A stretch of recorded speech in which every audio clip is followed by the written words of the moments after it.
Yo, what's up guys? Chris TV. Welcome back to my channel again guys. Today is Thursday guys. October 22. August 22 guys. Webes. Mayroon akong na-discover doon guys sa aking crossbreeds ng aking P-Dirt saka AFR.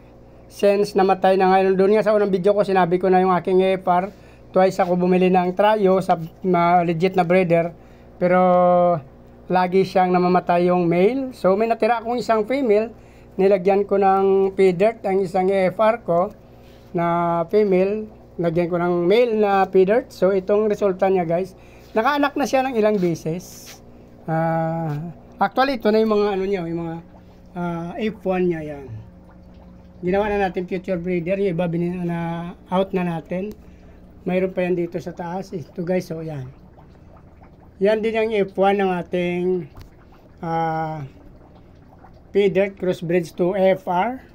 So, mayroon ng ano dyan, breeder. So, yan ang F1. Ito yung doon sa ilalim ng aking hagdan guys. May na-discover ako doon na nanganak na rin sila yan oh.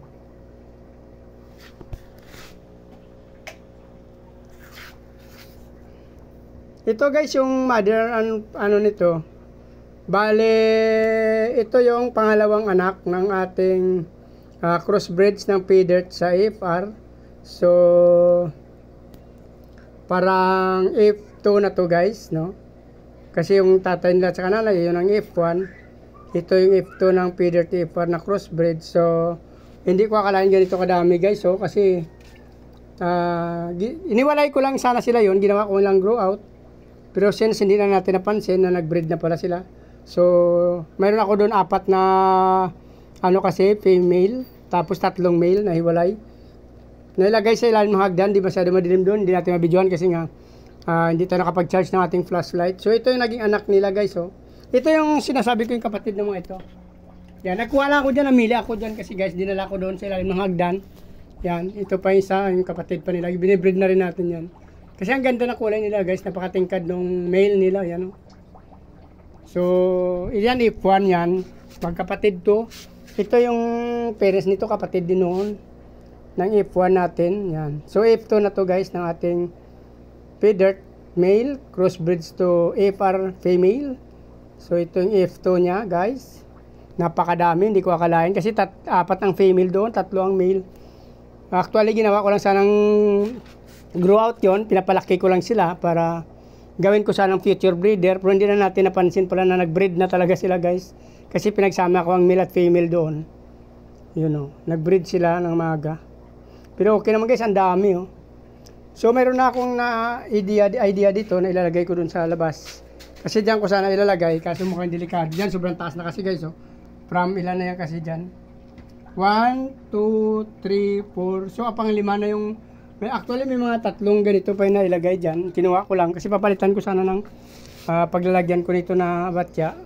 Ayun pa yung dalawa guys. Yan pa yung nakapatong doon. So nag-decide tayo na dito na natin ilagay sa labas.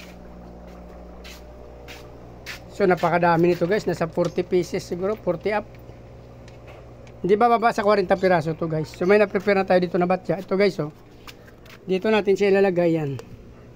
Actually, parehas lang naman tubig niyan. So, pwede nang hindi acclimate to guys yan.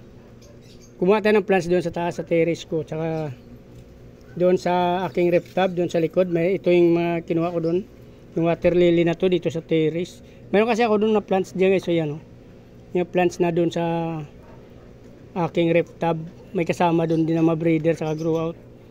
Nanganak na sila doon actually yung aking mga breeder. Pinabayaan ko na lang yung mga fry nila doon. Ito guys, oh, hindi bababa ng 50 piraso siguro to. Yan oh. Napakadami nila guys, yan.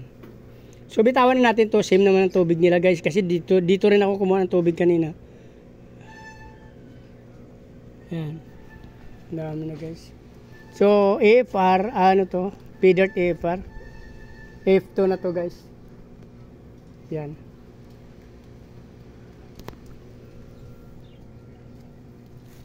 Actually, dito natin siya ilalagay dahil ipapatong dyan. Ilan na rin kasi yan? Isa, dalawa, tatlo, apat. So, pang lima na rin. Ito isa. Katabi niya, isa, dalawa, tatlo, apat, lima.